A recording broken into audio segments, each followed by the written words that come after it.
Hello, folks. Welcome to the Power of People podcast. My name is Mark Erlenwein, and I'm the principal of Staten Island Technical High School, recently ranked number 37 in the nation and number 6 in New York on U.S. News and World Report's 2021 Best High Schools list. I'm joined by my co-host and friend. I'm Bob Wolf. I'm the founder of Hope, the Student's Bridge to Business, and Human Interaction, Knowledge Applied Skills Presentations, or HIKA skills. Thank you for joining us today for episode 5, where our goal is to continue to give you, our listeners, a competitive edge in the real world as you navigate your career path, whatever that might be. Well, we've got so much to talk about, Mark, and I think the first 3 sessions have been explaining a little bit about what the power of people is and why it's so important, and how people are one of our 4 major resources that we all have available to us. And they're the cornerstones of building a life. So your foundation has got the 4 resources are academic, technology, experiences, and people. So this week, Bob, Governor Cuomo made an announcement that on May 19th, New York State is going to open up. Restrictions on the number of people in venues is going to open up. There's a whole list of things. I mean, the one thing I'm still waiting to hear is what's going to happen in September. What is school going to look like for our students? Will we finally have that opportunity to some degree, and maybe a larger degree, to turn off these screens and open our eyes and be able to see our students' faces live and in front of us, face to face, for some kids for the first time in over a year and a half? It's going to be interesting to see New Yorkers looking at each other, smiling at each other, saying good morning, good afternoon, without a mask on if you've been vaccinated. And for those of you that have a mask on, your eyes still show good morning and a smile when you see somebody. And for the kids, I think they're ecstatic to come back to school. I know the parents are happy to have them go back to school. And the opportunity for them to disengage from that one device that they've had, that you and I have chatted about in the past, and be back with their friends without the phone in front of them all the time. But we have to remember, they've used that phone as their connecting device for the past year, almost year and a half. And we've got to be cognizant of that fact and respectful of that. Yeah, I think it's really important not to disregard, if the students weren't in school wearing a mask, then they were home to some degree wearing a mask also. In many cases, for some students, the camera never turned on, and rather than wearing a mask, an avatar or their name in a black box on the screen is all their teachers have seen for the past year and a half. So I don't know whether the trade-off of seeing them live and in person with a mask would be better or preferred, but I think we can't immediately dismiss how important the tool of the either the phone or the computer has been in keeping in touch with our students. And in a sense, it is interesting because right before the pandemic, one of the topics in our school community was on, should we allow students, and this is a school by school basis, this ruling, Sure. the students be allowed to have their cell phones out in school. And in our school, in the hallways on the way to and from class, we've kind of struggled with what should the rule be. And sometimes it's really hard to communicate what that rule is. My disposition on that is, I think we're trying to fight a battle that is unwinnable at this point. This has become an appendage for many of our students, and I'd much rather spend the time trying to teach them the proper way of using it. Once you get to class, it's non-negotiable. That device goes away. To and from, you're going to check a quick message. I get it. I mean, we're more connected now to our families and our friends than we've ever been, even in between those 4 minutes going to and from a class. And in some cases, I will even tell the teachers, if you feel you can use that as a useful, productive tool in a classroom setting, go right ahead. But otherwise, you ask the kids to put it away. The expectation is they're going to listen. But during the hallway passing and during lunchtime, when they're outside or in the cafeteria, it's kind of this is a time when you're allowed to use that device and use it appropriately.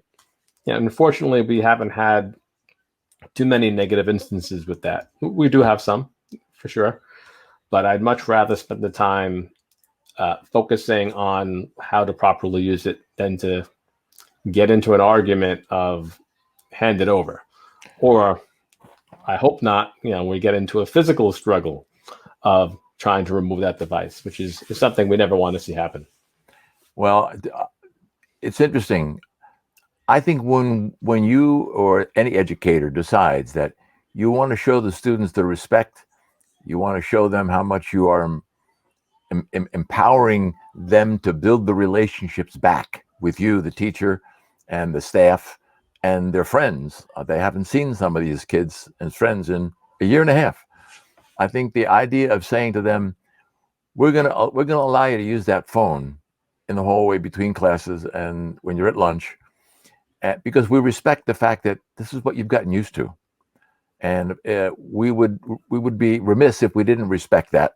And we want to tell you that relationship building will happen a couple of different ways, with the phone, but also face to face, when you're going to learn the skills about how to communicate verbally and with body language and with eye contact and with emotions. So I think that if it's packaged the right, we know packaging is everything. And if we package the content properly and we explain to them that we want to earn their respect back and we want to build that relationship back and that connectivity back, and the power of people in their life takes on a couple of different forms, I think the kids would appreciate that. I think there's a lot of kids have written to me after I've been speaking virtually and said, we appreciate the fact that you're honest with us and telling us that we need multiple skills to be successful in life. And this certainly is one of the skills that they're going to have to use, just as this conversation, face to face, eye to eye, is another skill set they have to use. Yeah, absolutely. I think very often about, when I'm been invited to a classroom, virtual classroom, and I jump from virtual classroom to virtual classroom and watching, and I known my particular teachers a very long time. So it's been intriguing to see how they've transitioned from what used to be an in-person experience and the virtual experience. And you just can't compare the two. I mean, you simply can't compare the two. The benefit of being able to bring somebody, and you can relate to this. I mean, the pandemic hasn't stopped you from still being able to connect with schools through using this technology, which has been invaluable. But clearly, as you and I have talked about time and time again, just not having the ability to see you live and in person, or their teachers live and in person, and read the body language, smell the air, right? Feel the kinetic energy in the room during a lesson. The screen and the computer and the technology quite don't capture that. And on many a time during our district meetings, I've even said to the superintendent, I would hope, if this continues for much longer, that Zoom and Google Meet are two of many different tools that we will be able to use to communicate and engage with students, because it's beginning to feel claustrophobic. I mean, well, it's not beginning to. It's claustrophobic at this point. There's no, and I don't know what the answer to that question is. I mean, I've seen a few other platforms. The district just had CareerCon, which you were the first plenary speaker many years ago, not too long ago. Right. And they ran the whole entire event on a virtual platform. So you basically were walking into this big room and you saw all these little tables, and you can go to a different table and have a conversation with the people at that table. So it was a different slant on what we're doing right now in a just very organized type of way. So my hope is, if this continues moving on into the future, that there are better tools that attempt to mimic the best aspects of those 5 HIKA skills, that bring some of them more to the surface and more to life, even in a virtual setting. And I don't know if that's possible, Bob. I think it's absolutely possible. Everything is possible when the people that are responsible for not only delivering the content, but when they're willing to model it and then explain to the student or the graduate or the business person after they're hired, why? Why are these different tools necessary? Why should you bother learning them? Why should you invest your time practicing them? Because they're a skill, and you learn any skill only one way, investing time practicing it until you become proficient. So I think the opportunity to utilize technology in its present form, I never thought I would be doing virtual presentations. And the feedback I'm getting from some of the students in emails and in texts and in some of the chats that they're giving after the presentation tells me it's an effective tool. And we want to be able to give these kids today every tool, but more important, they have to understand how the tool is learned, when you use it, why you use it, and how does it give you the competitive edge when you're working with the power of people in your life. So it's definitely possible. It takes more people like you to say, we're going to do this. We're going to teach our kids how to do this in a course. But it takes education to recognize that technology is one of the many tools in the box that these kids will carry into life. Not the only tool. The whole world of AI is not going to take over and run the world. Because the business world has already said to us from the past episode, there's reasons why soft skills are 92% or 85% of the hiring process, according to professional people in the world of recruiting and hiring. Yeah, I agree, and I made that statement as rhetorical and more of a challenge to many of the developers out there that are inventing and creating these tools. Right. And my email inbox, which is in the hundreds each day, what intrigues me is I have not been inundated with any alternatives to Google Meet, to Zoom. Microsoft Teams is another program and platform that Right. schools are using. But it's intriguing how much more there hasn't been. Beyond your social media, I don't count those as viable tools to use in an education setting. Right. But I'm really curious to know from our listeners and our viewers who might be in the field of developing digital tools and such. Right. What's next? What's going to come of this? What were the best of in terms of tools and techniques and lessons learned during this pandemic using these platforms in education that it going to continue moving forward? And like you said, I mean, some of them are obvious. We were able to bring a director of the Netflix documentary, The Social Dilemma, to our students using this video conferencing technology. So we wouldn't have normally been able to do that, maybe in person, but right. He was definitely more accessible to our students. So bringing people who are typically inaccessible and making them accessible using technology, that's not going to go away. But I challenge the developers out there to, and if it exists, I would love to learn about it. I'd love to know more about what else is out there that is better than what we're already using, or they can help evolve that. What's interesting is I agree with you that there will be new platforms virtually made available. There's no doubt in my mind. What's very interesting about that, though, is they will all have a visual component to them. Yeah. They will have an auditory component to them. And they will all require that whoever is using them master and become proficient at the 5 skills that I call human interaction, knowledge, applied skills: first impression, interpersonal communication, presentation, and selling. They have to have those skills developed to make the maximum use and turn the best ROI in their life when they use whatever the platform is. I've had pretty good luck with Google Meets with the people I've worked with. I've had good luck with Zoom with the people I've worked with. However, I have to know how to use the tool. And you have to know how to use this tool. Kids today will use the tool properly if they're taught the benefits of using it and what it does to help them get that competitive edge in their life when they get into the workplace. I agree, Bob. And then in episode 4, when we talked about our school's intro to technology class, right? There's the tongue-in-cheek, X marks the spot on teaching the kids how to use the technology properly. Sure. To hone those 5 HIKA skills.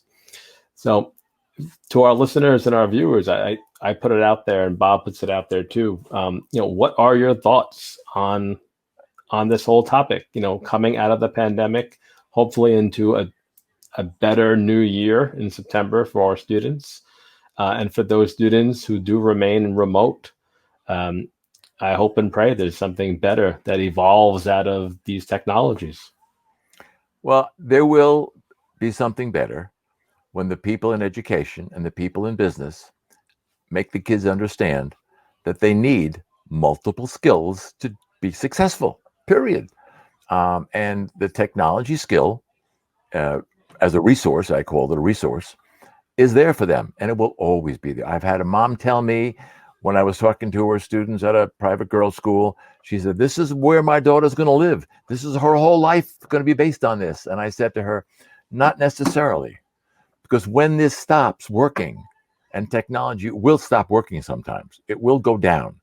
You still have to do the interpersonal skills. You still have to have good manners and common courtesy and be polite and respectful and know how to write properly, know how to communicate and use your voice as an incredible tool to communicate the feelings and the passions that you're having when you're talking to whomever you're talking to, especially when you're interviewing. And all these kids are not going to do interviews all the time on a phone or a computer. They may use part of the interview process there, but in fact, they're going to have to talk to people and listen to people and learn how to listen to people, the 4 ways you listen to people. So to your point, the tools have to be explained. The students have to know how to use them, why to use them, when to use them, and what's the benefit. Yeah, and it's funny today, Bob. Early today, my computer died at work, complete kaputs, and I had about 4 emails to send to people in the building, and I just had to do the old-fashioned walk up the steps, walk down the hall, and meet them where they were at, because it wasn't going to happen at my computer today. But this sounds like a good time to segue today's Hope Tips. Well, I think that we need a balance of skills in life. We all know that. Whether you're an athlete, whether you're an actor, whether you're a singer or an artist or whatever, you've got to have multiple skills available to you that you have polished through training and practice. So the skills that we're going to have available to use technology are those HIKA skills. And they're very important. The power of people is based upon the ability to connect with, meet, earn support from, and work effectively with people. That will be the only constant that they will encounter in every type of work and job they have all their life. And speaking of these people, Bob, if these people out there who are listening to us want to get in touch with you, how may they do so if they're interested in scheduling a one-on-one session, or if there's a school out there who wants to bring you in as a speaker to talk about the 5 HIKA skills? Well, what we'd like them to do, you mentioned it before, I'd like to know, as you would, what do you think about the content of this episode and the episodes that we've had prior? Do you agree with the fact that the power of people is important? Do you agree that the technology world should be not thrown away when kids are in school, that they should have available to it? We want to know your opinion. So, it's the Power of People podcast at gmail.com. Send us an email. Let us know what you think. And for me personally, I love to do one-on-one coaching, because then I can really get close, whether it's by this session or a cup of coffee or meeting at a diner somewhere. But you can give me a phone call at 516-639-5515, or you can drop me an email at bobwolf@hopeskills.com and ask me a question, and I'll be happy to answer it for you. And I promise you, you'll get an answer from me immediately. And if you'd like to reach out to me personally, my email address is markerlenwein@me.com. I'd be really curious to hear some of your responses to the topics we talked about today. And you can listen to this podcast on the Apple Podcast app or on buzzsprout.com. And our website where you can go directly to our podcast is the Power of People podcast.com. We really appreciate you spending the time with us once again today for episode 5, and we look forward to seeing you soon for episode 6. What do you say, Bob? I say have a wonderful week, and the good news is we're going to be back together as a society, looking at each other, talking to each other, and engaging in human conversation, which we've missed for a long time, while we still continue to use this tool. Cheers to that. Take care, Bob. Good talking to you. You're welcome, Mark. Have a good night. Good night now. Good night, folks.